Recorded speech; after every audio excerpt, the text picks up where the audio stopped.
నమస్తే అండి. నమస్తే అండి. మీ పేరు చెప్పి వచ్చారు. నా పేరు వంతాల భంజనాయుడు. మేము ఆదివాసి మిత్ర వెల్ఫేర్ సొసైటీ పాడేరు నుంచి వచ్చాము. ఈరోజు ఈ ప్రదర్శనలో భాగంగా మారిపోతున్న అంతరించిపోతున్న సంస్కృతి సాంప్రదాయాల గురించి డిస్ప్లేలో అంటే ప్రదర్శించి కూడా పండగలకు సంబంధించి ఏ ఫెస్టివల్ కి అంటే ఒక్కొక్క రకమైన పండగలకి ఒక్కొక్క రకమైన ఆటలు ఉంటాయి.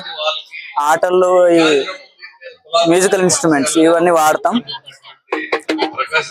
మీరు వచ్చేయచ్చు. తర్వాత ఈ పనిముట్లు కూడా ఇవి డోకి అంటాము.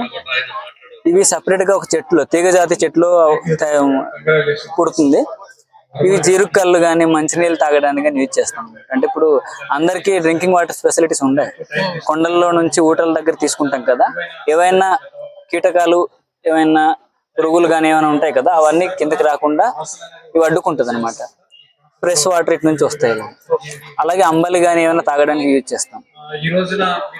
ఇది స్నానానికి హ్యాండ్ వాష్ చేసుకోవడానికి కానీ ఇది యూజ్ చేసేవాళ్ళు.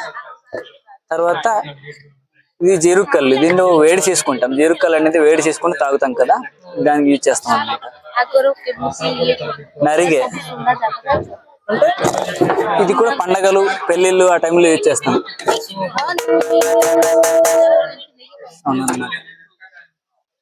ఇవన్నీ కూడా ఒకదానికి బేస్ అయ్యి ఉంటది అనమాట. తుడుము, డప్పు, నరిగే, క్రిడి, దీని సౌండ్ వేరేగా వస్తుంది. ఇది రాయి తిరగలి. ఎక్సల్లీ మిల్లెట్స్ రాగి ఉంటది కదా, రాగి పౌడర్ చేసుకోవడానికి. ఇది సామలు గాని కొర్రలు గాని దంచుకోవచ్చు. దీంట్లో పప్పులు గాని ఏవైనా దంచుకోవచ్చు. ఇది సామలు కొర్రలు ప్రాసెస్ చేసుకోవడానికి, అంటే బియ్యం తోలు పైన తోలు ఉంటది కదా, ఆ తోలు ఒలుచుకోవడానికి ఇది వాడతాం. ధాన్యం గింజ ఒలచడానికి మిల్లెట్స్ కి మాత్రమే, వరి పాడి కాదు. కొర్రలు సామలు అవి దానికి మాత్రమే వాడతాం. కత్తి మరి మన తుప్పలు కొట్టుకోవడానికి కానీ దేనికి వాడతాం. ఈ బొంగరాలు ఉన్నాయి కదా, బొంగరం దీనికన్నా పెద్ద సైజు ఉంటది. ఇవి కొత్త పండుగలు మాత్రమే వాడతాం. ఎప్పుడు పడితే అప్పుడు వాడరు ఇవి. అప్పుడు దీంట్లో ఆటల పోటీలు ఉండేవి. ఒడ్డు బొంగరాలని బొంగరాలు పేర్చి దూరం నుంచి ఒక 10 feet డిస్టెన్స్ నుంచి విసిరేవాళ్ళం. గోలికాయలు ఏ విధంగా ఆడతామో ఆ విధంగా అనమాట, దానికి వాడేవాళ్ళు. ఇది అడ్డనార ఉంది కదా, దాంట్లో తయారు చేసింది అనమాట. ఇది మామిడి టెంక్, అది గ్రిఫ్ కోసం, మనకి జారిపోకుండా గ్రిఫ్ కోసం అనమాట, పెట్టి కొట్టింది. తర్వాత ఇది రాంగర అంటాం దీన్ని. దాంతో ఏం చేస్తారు? మట్టి తవ్వుతారా? మట్టి తవ్వడానికి కాదు, దీనికి కర్ర ఉంటది పొడవది. వర్షాలు పడుతుంటే మరి ఆరబెట్టుకోవడానికి స్పేస్ ఉంటది కదా, అది జోలర్ దీంట్లో పెడతాం. ఒక 5 గుంజ చూడడానికి మీకు చిన్నది పెట్టాం, కానీ అంత పెద్దది ఉంటది. ఒక 4 square feet లో ఉంటది. దాంట్లో ధాన్యం కానీ ఇవన్నీ మనము ఆరబెట్టుకుంటాం, సోళ్ళు కానీ ఏవైనా కూడా. మరి చేట మీకు తెలిసిందే, బియ్యం కానీ ఏదైనా చేరుకోవడానికి. ఇవి చెక్క కొంచెం. ఇదేంటంటే కొండ కాదు, చెక్క కర్రతో ఇది మనం కొలుసుకునే వాళ్ళం. ఇప్పుడు కందులు గాని ధాన్యం గాని ఇది 4 kgs వెయిట్ పడుతుంది.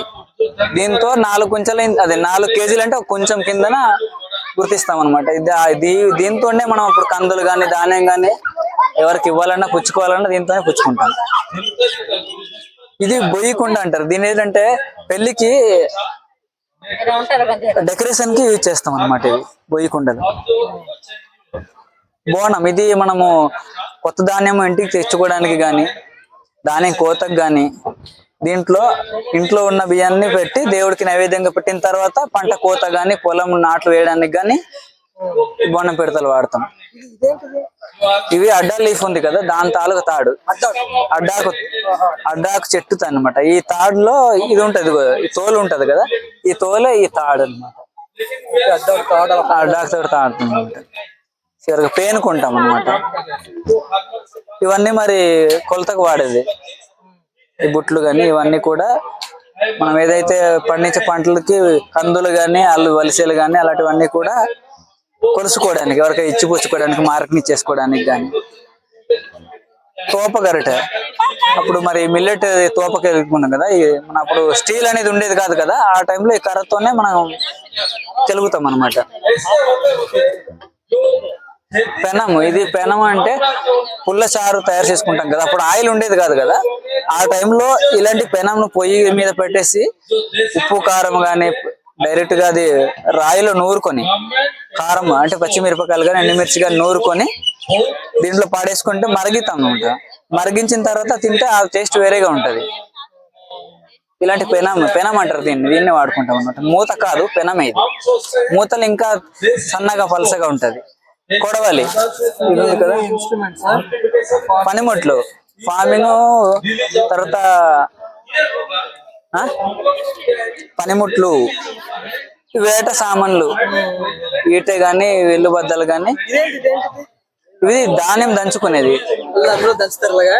దాంట్లో కాదు, దాంట్లో మాత్రం పప్పులు ఇలవాడి దంచుకుంటాం. దీంతో రాయి తిరగలు ఉంటది, రోలు చెక్క రోలు ఉన్నాయి కదా, దానిలాగే రాయి రోలు ఉంటది. దాంట్లో ఈ గ్రిప్ తో దంచుతాం అనమాట. దంచితే దానిమ్మ తాలూకా పై తోలు బయటకు వస్తుంది అనమాట. బియ్యం మనకు తయారవుతుంది.